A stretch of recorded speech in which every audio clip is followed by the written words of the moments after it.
Good afternoon, everyone. Thank you for logging on. Welcome to A Table for Queens.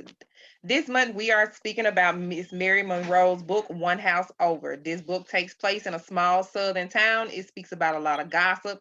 And we're also focusing on unconditional love and conditional love. Last week, we spoke a lot about the two, but we did not go into necessary details of what is unconditional love and also what is conditional love. I am Coretta Nicole, and we thank you all for logging on. So, we're going to focus on conditional love and unconditional love. We're also going to speak about pretty much small town politics. Anyone from a small town, especially in the South, those are places where everyone knows everyone. The gossip is always very much on the rise, but actually showing love and compassion is sometimes can be very rare in this age and time. So we feel like conditional love is when you have boundaries, but not the boundaries of what you actually expect. Is boundaries of if you don't provide this, then I don't really love you. I only love you for what you can provide. And if you can't give it to me, it comes to a point of I'll try to destroy your character or your reputation because you did not give me what I want. Unconditional love has boundaries, but it also has a factors is I love you enough to let you go. I love you enough to still be there for you through the good, the bad, and the ugly. So we're going to talk about two characters in the book. We're going to talk about Odell and Joyce. We have reached the point where Odell and Joyce have pretty much started dating. We left off on when they were having lunch. Okay, so last week we were speaking about the conditional factors of their love. Did they get a chance to get to know each other? Okay, so Dr. Ware, we're going to call on you first. What have you noticed so far within the next chapters? Well, what I've noticed about Joyce and Odell, um, they are still, it's still they really hadn't gotten to know each other because both parties still have their own agenda. She wants to get married because she don't want to feel old and uh has been, as they say, a person that's too old for marriage and too old for children. She don't want to she don't want to grow old by herself. He's a man that he's tired of being without. And he want a wife, but he want his riches as well. So we see that conditional love is portrayed in both of these characters. And it's a mind thing. She want what she want, he want what he want. Whatever it takes to get it, they gonna get it. Do they like each other? Yes, they like each other. Do they enjoy each other company? Sure, they definitely enjoy each other company. But in the back of each one of their minds, they have this agenda that they got to meet. They didn't date long enough, but sometimes, you heard the old saying, love at first sight. A lot of people have stayed married and have long, successful marriages at love at first sight. But I don't know about this couple. Love at first sight. Is it love or is it lust? But it's definitely conditional. All right, Miss KQ, I'm going to call on you next. What do you think about once you get to a certain age? Do you think you have to be married by a certain age, or do you think that's society idea of what love is supposed to be, putting limitations on when you need to be married? Of course, it's society. To me, not necessarily ages, but a number, but to put a number on when you should be married, when you should have kids, when you should start a business or be successful in your career, it's all societal. I think things happen in their time, and nobody can put an age on it. So if you meet Mr. Right at 25 or 18 or 52, Mr. Right gonna be Mr. Right when Mr. Right becomes Mr. Right, or Mrs. Right gonna be Mrs. Right whenever Mrs. Right becomes Mrs. Right. So, of course, my thoughts is it's a societal thing. Anyone else would like to elaborate on? Well, I agree with Kim. It's society, and when the time is right, and while Kim was speaking, it brought me back to the show Girlfriends by Joan Clayton. You know, Yes. she had a timeline on what she thought her success was going to be when she was going to get married, when she made the bar. And it was just running her crazy that she was not at her timeline, her goal of love. And what she really wanted was someone to love her, and she wanted marriage. And we saw that she was a great, successful person, but she could never find that man or keep that man within her time frame that she wanted. So it's society on when the time is right, but when it happens, it's going to happen. Do you think they put more emphasis on women when it's time to get married than men? Do you think it's a stereotype? Of course, you know, women are targeted with everything. We have to bear the burden of when to have kids, when to get married, when to do this, when to do that, and when men just freely roam and do whatever they want, whenever they want, however they feel. So yeah, of course, it's more stereotype with women than it is men. I think do y'all think Joyce was more embarrassed or she was just lonely in general? I think Joyce was, I'm gonna say be sure. I think Joyce was some of the, she was a lot of the first and a little the first and a lot of the first and a little the second.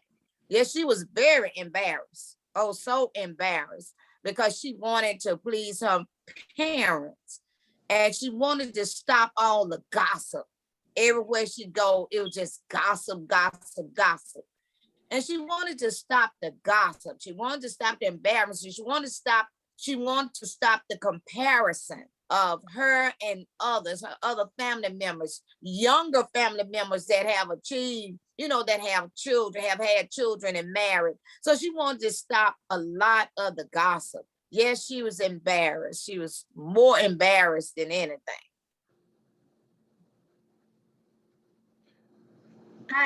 I noticed one thing in the book when Joyce was speaking with Odell and they were talking about having kids or trying to have kids.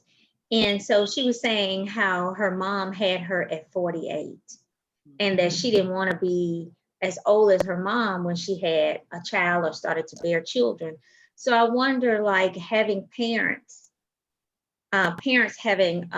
having older parents or having children at an older age will that cause the kid, like Joyce in Joyce's case, to be so worried about, you know, she was concerned about her appearance, her self-esteem was low. She was concerned that she wasn't going to ever meet anyone, or, you know, it seemed as if men were more attractive to her friends or her colleagues or her former classmates. And I'm just wondering, like, having older parents, did it kind of have an effect on her thought process and how she interacted with people? So I thought about that part of it, because sometimes you have older parents, you tend to act like your older parents.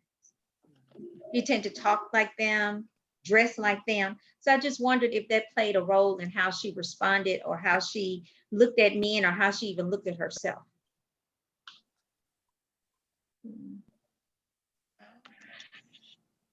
I think it could have, because even when she tried to step outside of her comfort zone when it came to her parents, notice they were always still a voice in her ear, regardless. Mm-hmm. Remember, she ordered books to try to read, to be more, I would say, to be more worldly. Her mom went against the book saying she need to read the Bible more. So I think, and I also think her mother was limited on the things that she knew as well. So I think it kind of sheltered her in the way that she dressed, because it's like, and then I think she was so embarrassed when she didn't have friends to help me to try to comb my hair a certain way, didn't teach me how to put on makeup. So it's like everything I'm learning from magazines, because it's like my mother was older, so she was comfortable with herself. She didn't do a lot of things. And I think often as women, especially girls, I think we are a reflection of what our mothers are, because we learn more from them than any other women in the world, not unless we get to a point where we rebel and we learn things from our friends. But she was not necessarily rebellious type, but in a way she was kind of rebelling. And I think with Odell, I think her parents had got to a point where, like, they were scared as well. He may not be the best man for her, but he was polite, he was respectful toward them, and he had a goal in mind. Remember, he said he knew her biggest influence was her parents. So that kind of helped him woo her over because he read her very well. And I think her parents kind of stifled her, and it was also why people gossip so much about her because they were affluent family. And she's the odd girl out. She's the one with the older parents. She's the one that does not know more than everyone else. Everything she learns, she's learning from a book. Mhm. Does anyone else think our parents have, especially since we're all women, do you think we are a reflection of our mothers? I think most times, but there are times, of course, there's an exception to every rule. You have those that are not. Even learning about this character, I think of some of the previous characters and how she lacked a lot of that, get up and go get, making that decision that she wanted a man, or some of the previous characters decided that they would be whoever that man wanted, and she probably would have had better success, had she been more get up and just go for what you want.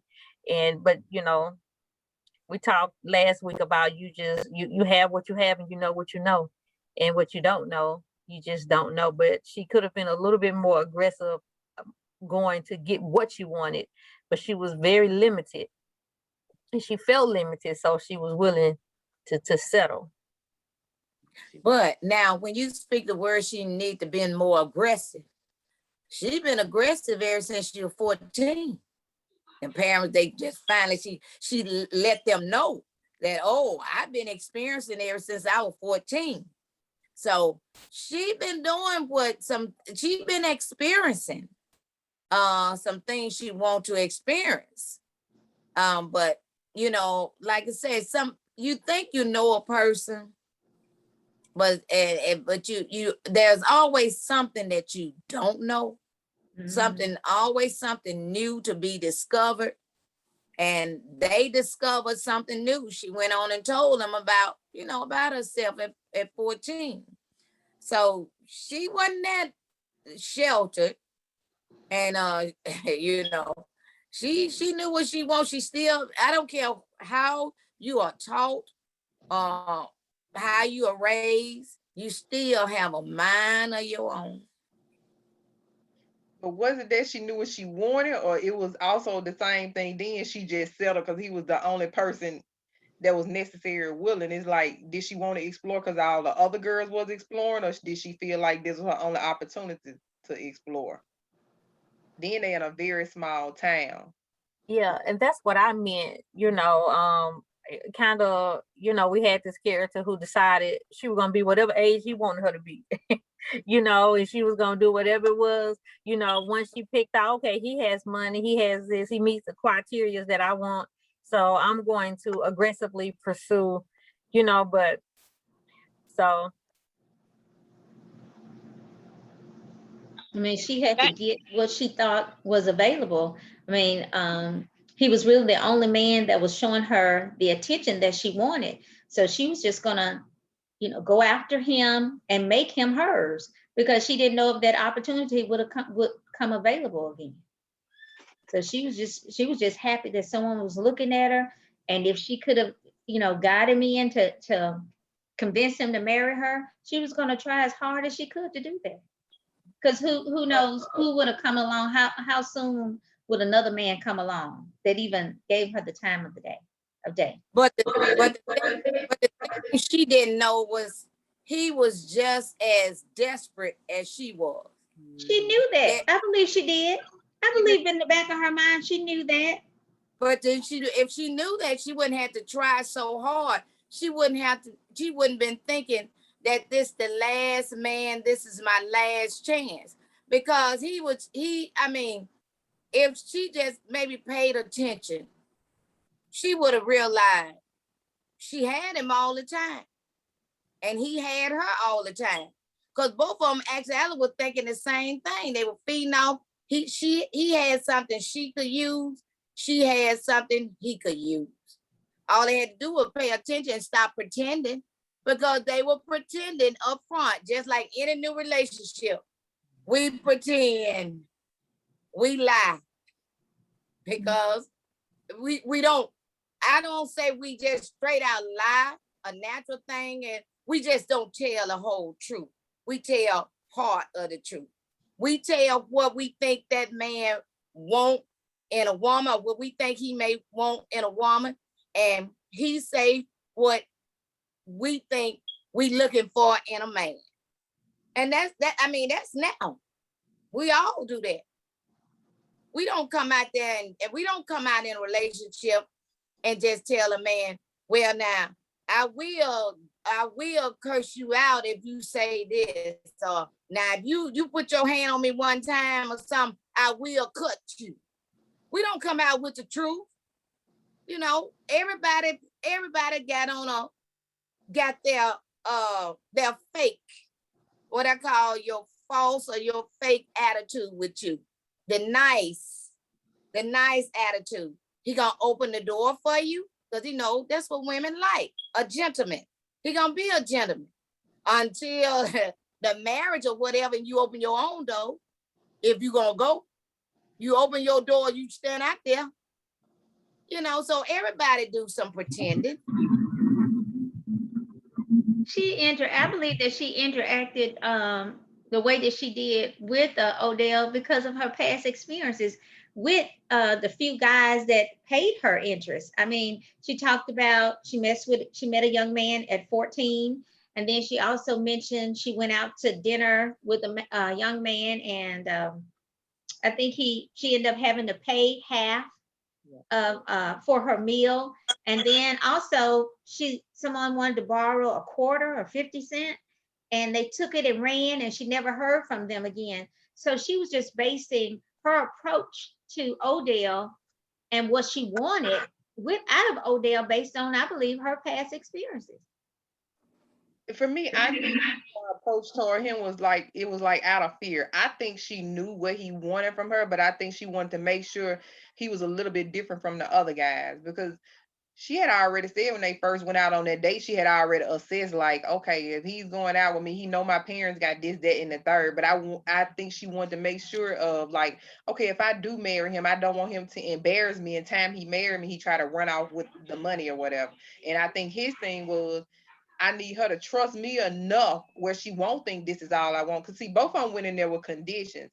And then from what you were saying earlier, I can't speak for all women, but I can honestly say, when I enter in a relationship, the first thing I am honest about is like, I do have an attitude. My favorite thing is to say is, I could be the nicest person in the world, but please don't get on my bad side, because I don't like going there. Because sometimes I'm not gonna say, okay, I can go from 0 to 100, but I am honest about my attitude, and especially toward guys, because it has to be to a point. It's like, you gonna see this side of me, because if you say something I don't like, I'm gonna be honest, because I do have an opinion, and I'm not the type of woman that gonna sit in the background, but I am woman enough to stay quiet about some things, and I won't say nothing, because everything does not deserve a response. But if it's something that's serious enough, it's like, no, I'm not gonna tolerate that. If you hit me, I will hit you back. If you curse me, I'm gonna curse you back out. So I think we all go in there with preconceived notions into relationships, but I'm not the type of woman that plays sweet and innocent. I never have. I don't even think I know how to play sweet and innocent, because to me, I think I'm generally nice, but I am honest. And my friends know that about me. Even when they introduce me to someone, either you gonna be correct or she gonna be quiet. But if I'm not gonna say if I don't like, but if I don't like your personality, I'm just not gonna say anything at all, or they'll know I'm gonna respectfully decline to go, because I'm like, I'm not going because I don't want to step out of character and I don't want to say nothing to them, so I'd rather stay at home. And that's even with a guy. I can't pretend and be sweet. I can't pretend and keep my mouth shut. I can't pretend to be dishonest with you and saying I have this, that, and the third. The only thing I never go into a relationship with, you're not gonna count my money. You ain't gonna know what I got. You ain't gonna know what I'm doing, good or bad, because I think that's private until you enter into a long time relationship. That's the only thing I'm gonna be dishonest about is my money. And that's it. I can honestly say that I will not be honest about how much money I have. I won't.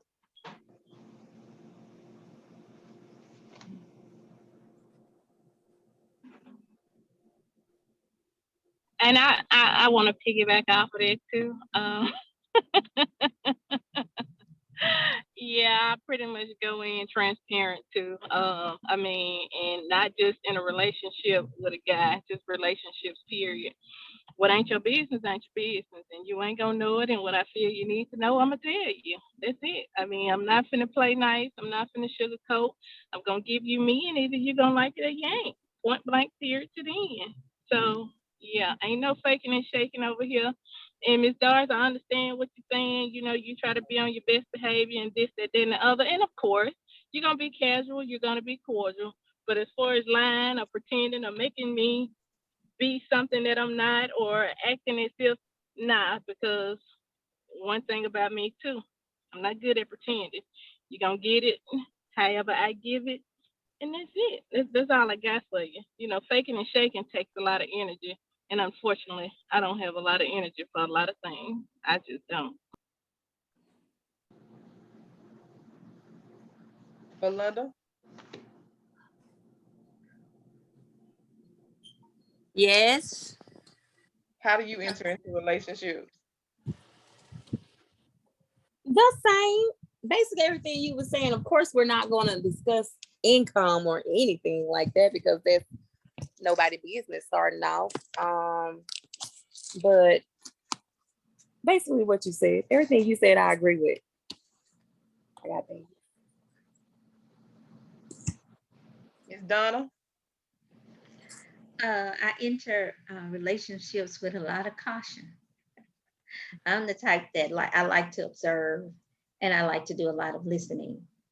And so, and then based on what I see and what I hear, then I kind of, that's how our conversation, that's going to determine how our conversation is going to go, and that's going to determine where we're going to go from there. So I like to be real cautious, don't do a lot of talking up front, but I do a lot of listening and observing.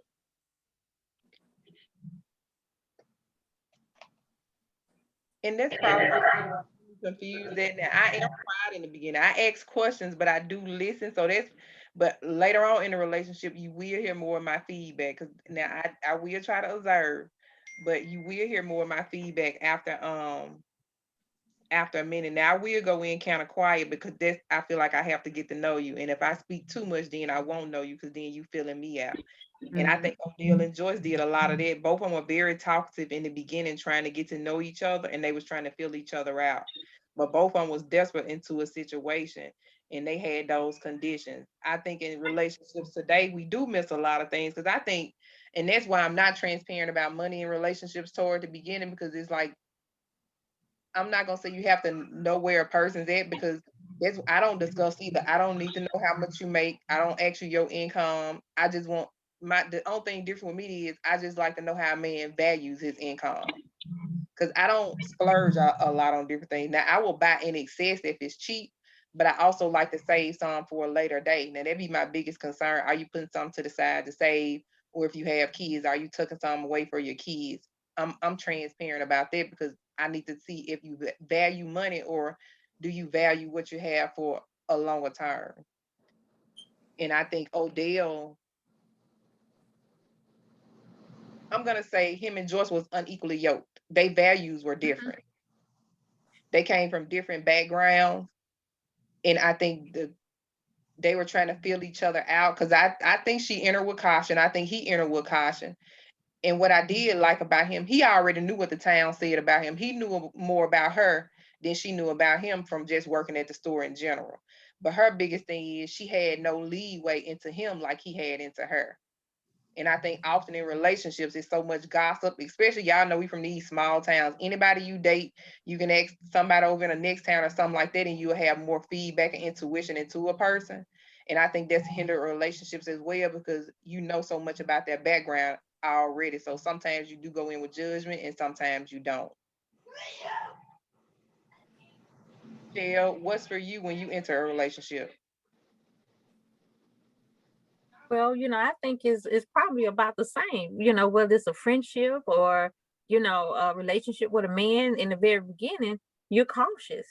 You don't just share your personal and private information with a person that you're just meeting even at the church, you know. So I think that, it's one of those things where you know, the real you eventually shows, you know. So I understand what Miss Doris is saying, though. You know, we're not just coming out saying, hey, you make me mad, I'm gonna cut you. You know, and some of us don't know what we'll do when we get mad.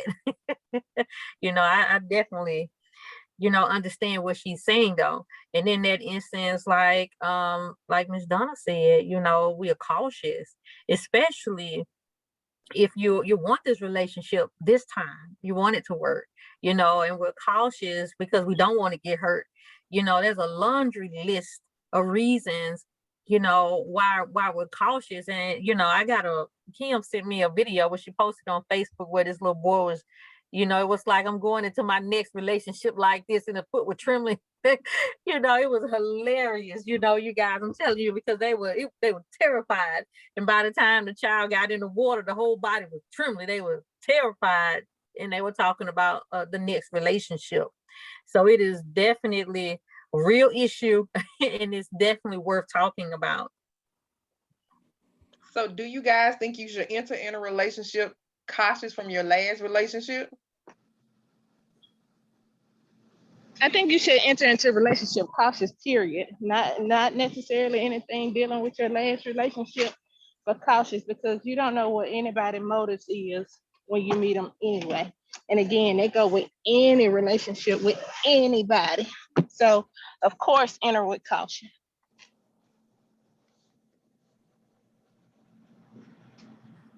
Based with what Coretta was saying also, I don't think we should base it off the last relationship, but most people do. Because when you have been hurt from a previous relationship, of course, most people go in with cautious from their relationship because they think, okay, maybe the same thing is going to happen. So we shouldn't do it, but we still do it. That relationship is totally different. So you shouldn't base your current relationship off your last relationship with the same caution. So we shouldn't, but we do. Anyone else?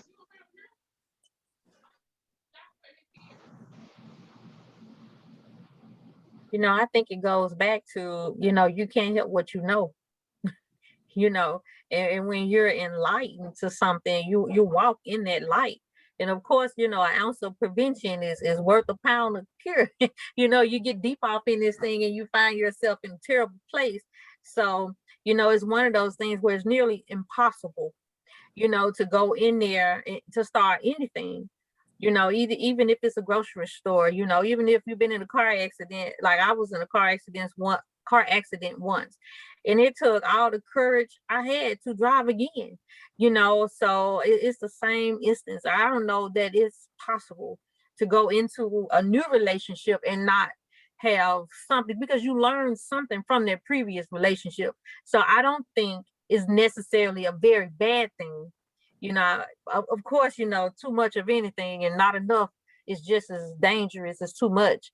But I think that all of us, anybody, you know, that's going in would remember what they learned from the previous one, even if it was painful or if it was joyous. And then once you're in that relationship, then you see, well, you know what, this person doesn't do that, you know, so you're able to drop some of the burden that you may be carrying over from their previous relationship. I agree. For me myself personally, I I can't honestly say, because the one thing I have learned about relationships, whether they're friendships or working relationships, sometimes you meet people and they gonna judge you off others' opinions. Sometimes you're gonna meet people and they gonna judge you off what they don't like about themselves. Sometimes people just don't like you because of their spirit. And sometimes you enter in different places where people just have their own preconceived notions. People always say, well, you're miserable. I have heard that so many times, not saying person but myself, but anytime you look on social media, and women have it bad calling other women miserable. And I hate that term, because to me, misery is dressed up with a happy smile and acting like everything is okay sometimes, because that's how you greet people. I always say, when the snake met Eve in the garden, he didn't come with a frown on his face saying, look, this what God did to me. He kicked me out of heaven because I did wrong. He came to her nice with the things that she didn't know. So to me, when I enter in any relationship or even friendship, I always enter in with an open mind. I don't let what this next person did hurt me. I do enter in anything with caution because my main thing is, and I was honest last week, why you want to be my friend, or why do you want to be in a relationship with me, or why do you want to be around me? Because especially if you hadn't got to know me. So that's the thing I question. I don't question why I'm trying to get to know you, because I'm gonna try to be observant in the beginning. And maybe that's my biggest downfall. Maybe that's why I'm naive at, because I don't enter in it with what I learned from my past. I just enter in with an open heart and an open mind. And I agree with what you said earlier. Sometimes even if you don't know, because different people can trigger different things or emotions you don't know that you have, because we suppress a lot of things. I think in the book, Joyce had suppressed a lot of things, and it hindered her because she had to suppress so much because she wanted to be this image for her parent. And I think some people suppress so many things, and when they do react, it brings out a different character because they suppress so many things. And I think Joyce was very good at suppressing things. Odell was different because Odell didn't suppress a lot. He was more open and aware of his feelings. Even when people, Joyce was defensive because she didn't want people to think that she was lonely, and she got tired of people talking and gossiping about her. And I think as a lot of women, we suppress a lot of our emotions because we feel like we have to have this certain image, not even for the world, that we have children or for our parents or for our friends. Like you want to categorize either you're the strong friend, you're the pretty friend, because people always care. If you come in a group, regardless of what anybody else say, some people gonna characterize you because that's just their personality. So with me, for a relationship, I don't enter in with caution from my last relationship. And you can ask Kim, my son, her back. Oh, my next relationship, I'm sorry, I'm diving straight in. I'm not trembling. As I sent her the emoji, oh, I'm diving in head first. Because I don't want my past to hinder me. I want to walk in anything happy and at peace. It's like, look, whatever Sally Sue or John Paul did in a friendship relationship, that ain't got nothing to do with what we got going on. What's up? What you got going on? Let me meet you first. This is me. This is you. So like I say, I don't know. I guess it's different for just different people, but trust me, anything next, I'm diving in head first. I'm not worried about the past. I want to be happy and be at peace and live my best life. And for me, I don't worry. I'm not gonna worry about why a person like me or don't like me, or why you want to talk to me, because hey, we get to Coretta, you sent us this message, we too cute not to be happy. So I feel I'm too cute to worry about. I know why he like me. I got what he likes. So I'm not worried about why you want to talk to me and everything. I don't need nobody to, tell me, oh girl, you look good. I look at myself every morning. I look at myself every day, 5 and 6 times a day. I know what I look like. I don't need nobody to say, oh girl, you fine. I see myself every day. So I don't worry about that kind of thing. I don't worry about what people say. And this just not happened. I've grown to this over the years. I don't have to worry about minute things, because you can't never change what a person gonna think is what a person gonna think. And my thing is this: I'm glad you thinking about me when I'm doing than me thinking about you what you doing, because I got better things to think about than you. I don't worry about relation like I meet a new relationship. If I like you, I'ma like you until I don't like you. I'ma go along with you. Everything I do in a relationship is not because you want to do it, it's because I want to do it. Everything I do. I don't look at a relationship as he made a fool out of me. No, anybody make a fool out of me. If I did something, it's because I wanted to do it, not because of you, because I ain't giving you no credit for nothing. I take all the credit that's with me. Joyce wasn't, we playing Joyce too weak. Joyce had older parents, but Joyce ain't nowhere naive. Joyce smart. Joyce, and everything you need to know, you can find them in books, because what people write in books are life experiences and what they experience. They ain't lying. They may embellish a little, but they ain't lying about it, and that's a lot of us learn to put on makeup by books, pictures, or sometimes when we buy makeup, they have a little diagram on how to put on this and what to go first and second. So don't play Joyce as a weakling because she's, as society would say, near the end of childbearing years or haven't gotten married, because everybody is not meant to be married. Everybody's not meant to have birth children. You know, people adopt children or whatever, and just as happy as life, you know, as with the things life has to offer. I consider Joyce a smart woman. Joyce wanted what she wanted, and Joyce went after what she wanted the way she wanted to do it. Odell at the same thing, he knew what he wanted. He wasn't, Odell may thought he was playing Joyce. And sometimes you may let the man think they doing what they doing. You always let a person think you can't change them from thinking what they thinking. But hey, Joyce is a strong woman. I look at Joyce as a strong woman because I look at Joyce as a woman that knowing what she wants. She may not do it the way, she may not have went at it the way we would have gone at it. But what she do is what she do. I think Joyce was so caught up in her outward appearance that she didn't know, you know, what she really carried inside. Do y'all recall Odell, how he talked about the things that he liked about her, how she didn't mind, you know, helping people, and how she was so good with children, and the love that she had, and how she was able to make people feel, you know, when they were around in her presence, and how she made all these different sacrifices. So I think if she would have taken the focus out of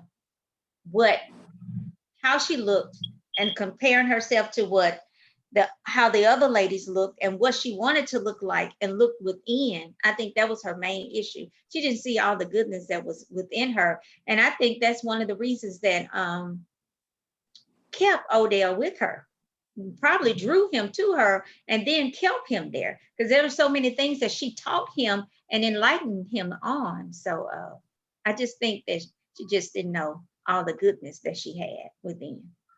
I agree. I think they came different and they came from different backgrounds, but often sometimes that will make people connect, because just because we different and we come from different backgrounds does not mean our values may not be the same. Because he did want a family. Now that he did, and he wanted to have a different family from his parents. But I think for her, she knew she taught him a lot of things. And then for him, he admired that about her. And then she was not judgmental of other people. She was a straight shooter. She knew what people thought about her. But her biggest thing was she did at some point let her self-esteem hinder her. And both of them got to a point where they were manipulative of each other, because he let his background with his family, what he didn't have, stifle him. And she let what others put in her head, what she couldn't see in herself. Because even when he gave her a compliment, it was so hard for her to receive it, because that small town she was in kind of stifled her. It seemed like she would have did so great and so wonderful if she had a move somewhere else.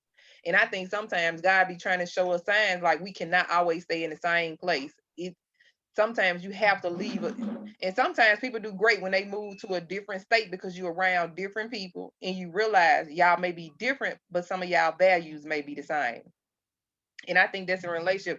I don't think people that are two totally the same be great with each other. Same thing, you get with somebody, me and you both like to shop, we both like to spend money, we gonna end up being broke.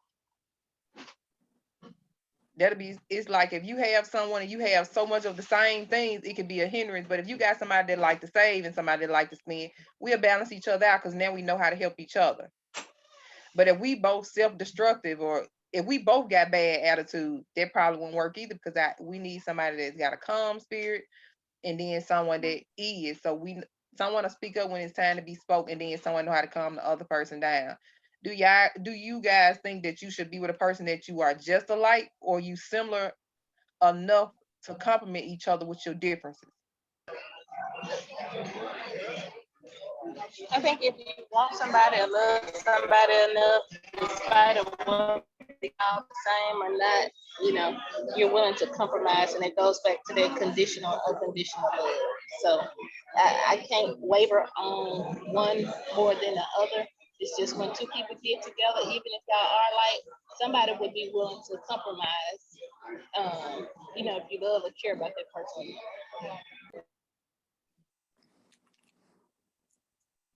Anyone else? It could be both. You and Kim is correct. It would be great to have it where you can balance it out. But if you truly love that person unconditionally, it doesn't matter if you guys are alike or you are the same. So it's really hard to say.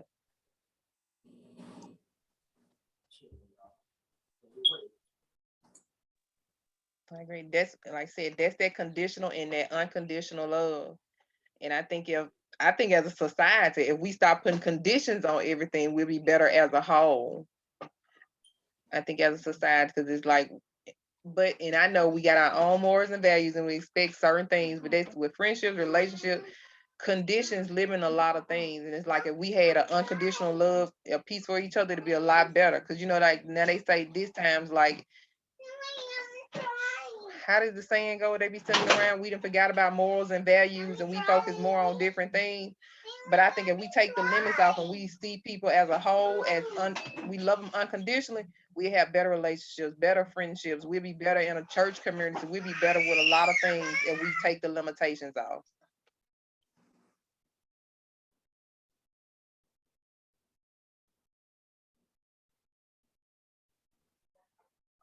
I agree. And another aspect to it, which is pretty much the same thing, is being so judgmental. She experienced a lot of it sounds a lot of judgmental people had an ideal of her. So, and that's another thing as far as society. If we just didn't have a better way, stuff that don't have nothing to do with the price of butter, but we feel like you should have did this way. We have a better way for what people should do that has nothing to do with us, instead of just, instead of just loving them, instead of just loving them. And I believe just know who you are and what you want. If you and your partner, if you're happy, the thing is about happiness, what makes your family work? What makes your relationship work? There's not a blueprint to follow. 1, 2, 3, you do this in that order. What makes you happy? And that's all that matters. What makes your relationship grow? What makes your family grow? That's all you have to worry about. You'll never stop the gossip. You'll never stop society from saying what people should do or need to do or how you should do this. Everybody have an opinion. And that's all it is, an opinion. I mean, I have an opinion of how somebody should have done things because that's the way I think. My opinion ain't nothing but what it is, ain't worth a hill of beans. It's just an opinion.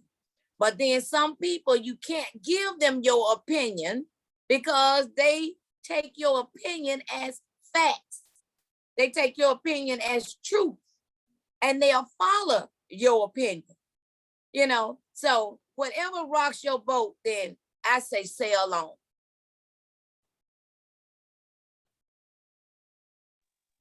I think that's the truth. I think sometimes people take people opinions and stuff to heart instead of everybody got an opinion. We all got an opinion of how things should happen, how things should go. And I think that stifled Joyce as well. Joyce knew what she wanted and she knew how she wanted it, but she was also limited because she been had opinions about herself all her life, even her parents. Remember we were discussing acrimony.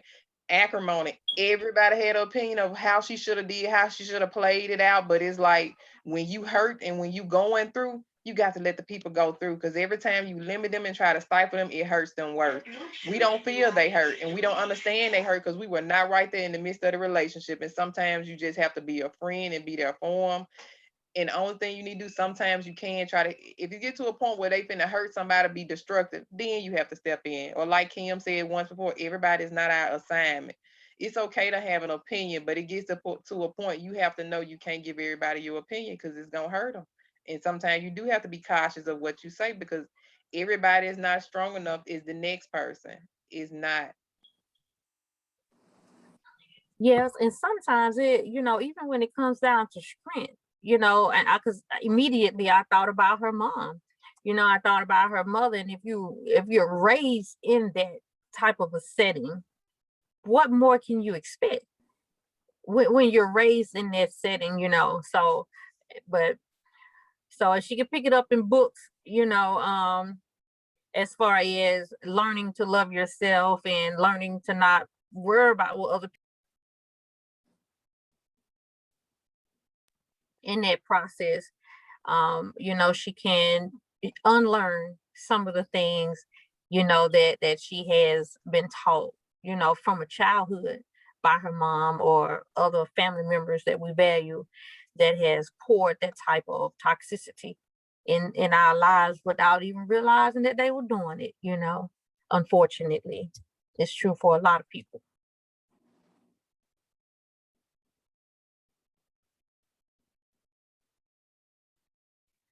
You're on mute, Coretta.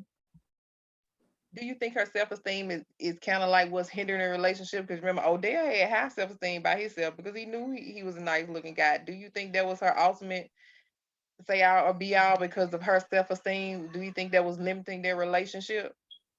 Because I agree with what Doris said. I do think that Joyce was very wise in the things that she wanted, but I also agree with Joyce had a very major self-esteem issue. And the thing when he was trying to build her up, no matter how much he would build her up, she still had that thought in the back of her mind about she was not good enough for something. It was to a point. Do you think that was where will hinder the relationship?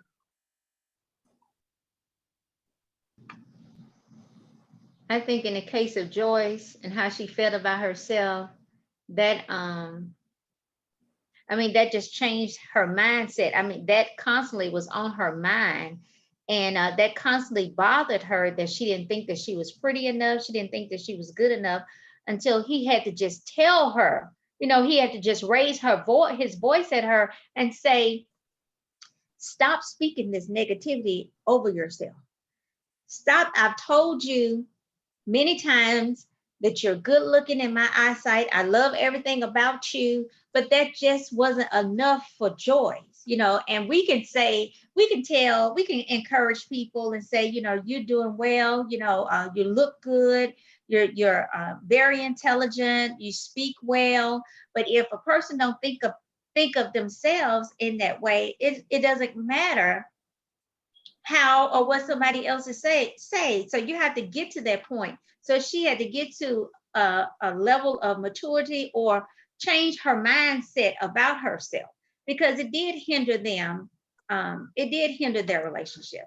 To me, it did. I thought it did. And her mindset wasn't gonna change in just that one meeting or couple of talks he had with her. It wasn't gonna change because her mindset, she had been thinking that way for years.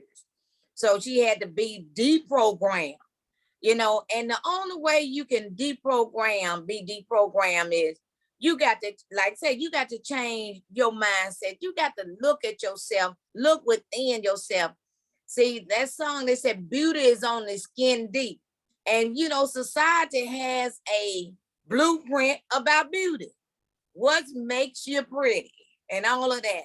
And society has so much messed up stuff. And that's why people try to do. They Botox, they lipo, they face plastic surgery, facelift, down lift, they do everything. And then kill themselves trying to be what they already were from the start.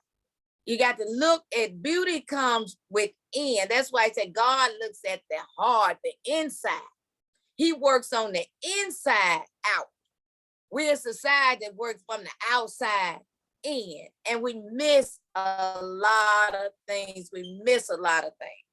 And I think, Joyce's mindset has to be changed. She has to change her way of thinking, not what anybody else say, It got to come from her. We can talk to, they said we can preach to the choir. We can preach to the choir every day, all day. But until the choir realize that they want to sing or they want to do it this way, it's no good. But I think on down the line, as we continue to read about Joyce and Odell, we will find out. I'm hoping we're gonna see that transformation. We're gonna see a big transformation. And the transformation that we see is that it was already in Joyce all the time. It just had to come out.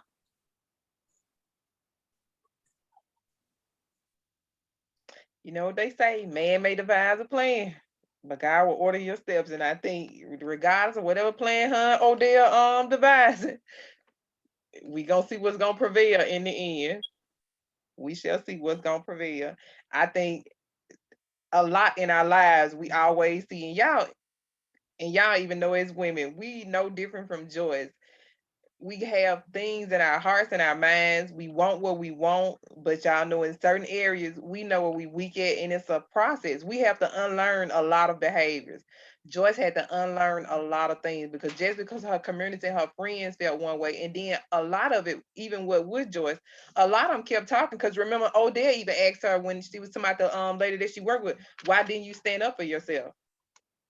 And she was like, well, I did. I even said with my father. And it's like she still used her mother, her father as a crutch with a lot of things. If Joyce had stood up from herself from the beginning with a lot of things, even with her parents, her outcome, to me, I think her outcome would have been a lot different. She was stifled by so much instead of taking up for herself. And I do like that about Odell, because even when they was talking about her when he first met her, remember, he put them in their place. He seemed like, and he complimented her. He was what she needed. But it was also what we were speaking about last week. It had to come with self-love. No person can complete you. We have to be complete ourselves before entering a relationship. And I think that happens with a lot of us. We enter relationships looking for somebody to heal what's hurt and to fix what's broken. And it's not their job to do. Do you guys agree or disagree? Totally agree. I agree. I agree.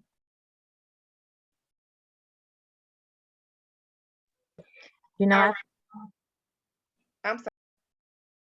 oh no, I was just gonna say, if we can go in and support one another instead of grabbing on fix me, and just support one another, then I think the relationships can thrive. Any type of relationship,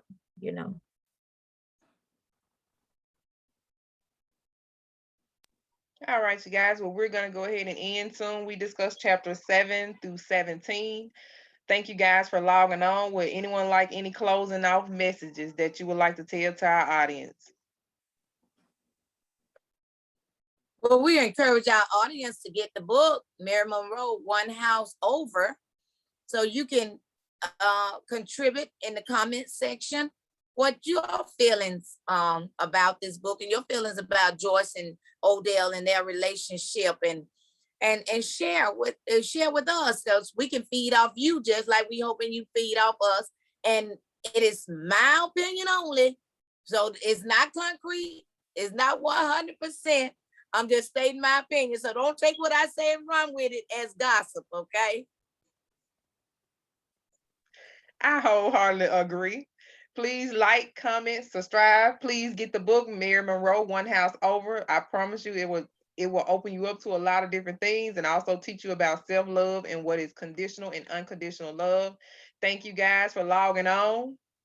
Live, love, and enjoy. You're too cute not to. Don't stress about it. Let God work it out. Too cute. All right. Bye-bye.